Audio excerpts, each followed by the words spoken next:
আসসালামু আলাইকুম friends, welcome back. So viewers, কেমন আছেন সবাই? আশা করছি সবাই আল্লাহ তাআলার রহমতে অনেক সুস্থ রয়েছেন এবং সুন্দর রয়েছেন। আমি রেজন বলছিলাম, আপনাদের মধ্যখানে উপস্থিত হয়ে গিয়েছি আরেকটি নতুন ভিডিও নিয়ে। সো স্ক্রিনে দেখতে পারতেছেন আমাদের চীনা হাঁস। যে চীনা হাঁসগুলো আমরা আবদ্ধ অবস্থায় লালন পালন করছিলাম বেশ কিছুদিন। আমাদের বাড়ির যে এরিয়া, সেই এরিয়ার মধ্যে আমরা লালন পালন করছিলাম, কিন্তু ওদের একটা বদ অভ্যাস হয়ে গেছে। আর সেটা হচ্ছে যে ওরা এখন বাড়ির মধ্যে থাকতে চাচ্ছে না।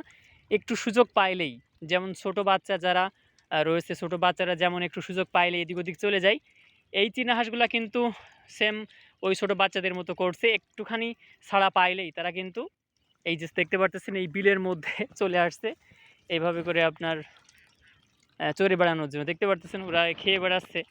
তো এই বদ অভ্যাসের জন্য কিন্তু সমস্যাটা আমারই হচ্ছে, কারণ ওরা সঠিক সময়ে বাড়িতে যাচ্ছে না, খাবারের কোনো খোঁজ নাই। সারাদিন এইভাবে, এই যে দেখতে পারতেছেন এই যে একটা বিল, আমাদের বিল, এই যে হচ্ছে বাড়ি, এই যে দেখতে পারতেছেন এখানে মানুষেরা কাজ করছে ওই সাইডে। সো এদের কিন্তু আপনার এই একটা বদ অভ্যাস হয়ে গিয়েছে, আর এই বদ অভ্যাসের জন্য কিন্তু সমস্যাটা আমার হচ্ছে।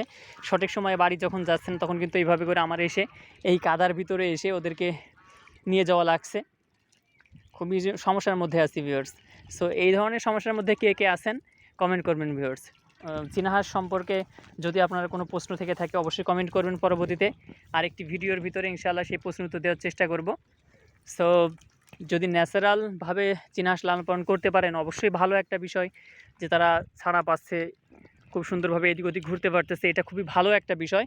তবে আমরা যারা একটু ব্যস্ততার মধ্যে থাকি, কাজের মধ্যে থাকি, এদের পিছনে তো এইভাবে সময় দেওয়া পসিবল না। সো এই যে দেখতে পারতেছেন এই যে এইসব এরিয়ার মধ্যে খাচ্ছে, কোন সময় কুকুরে অ্যাটাক করে বা অন্য কোনো হিংস্র জন্তুতে অ্যাটাক করে কিনা এই একটা ভয়ের মধ্যে থাকতে হয়। আর সব সময় তো এদের পিছনে আসলে সময় দেওয়া যায় না। সো যখন সময় দেওয়া যাচ্ছে না তখন কিন্তু সমস্যাটা বাড়ছে। সো এভাবে যদি লালন পালন করা যায় অবশ্যই ভালো, তবে যদি সময় দিতে পারেন তাহলে কোনো সমস্যা নাই। সময় না দিতে পারলে অবশ্যই সমস্যা আছে। টাইম টু টাইম বাসায় না গেলে, কিছুদিন আগে এই যে এইখানে বসেছিল মাগরিবের সময়, যে এইখানে বসেছিল, মাগরিবের আজান হয়ে গেছে তারপরে বাড়ি যায় নাই। এই যে দেখতে পাচ্ছেন এটা হচ্ছে আমাদের শেখ আমার বাড়ি, এই যে দেখতে পারতেছেন। সো এই বদ অভ্যাসটা কিন্তু এখন এদের হয়ে গেছে, বাইরে চলে আসছে। খাবার আমি খাওয়িয়ে দিয়েছি তারপরে চলে আসছে বাইরে। পেট ভরা থাকলে আগে কোথাও যাইতো না, এখন পেট ভরা থাকছে তারপরে চলে আসছে বিলে। এটা স্বাভাবিক অর্থেই ওদের একটা যে স্বভাব, সেই স্বভাবের মধ্যেই পড়ে।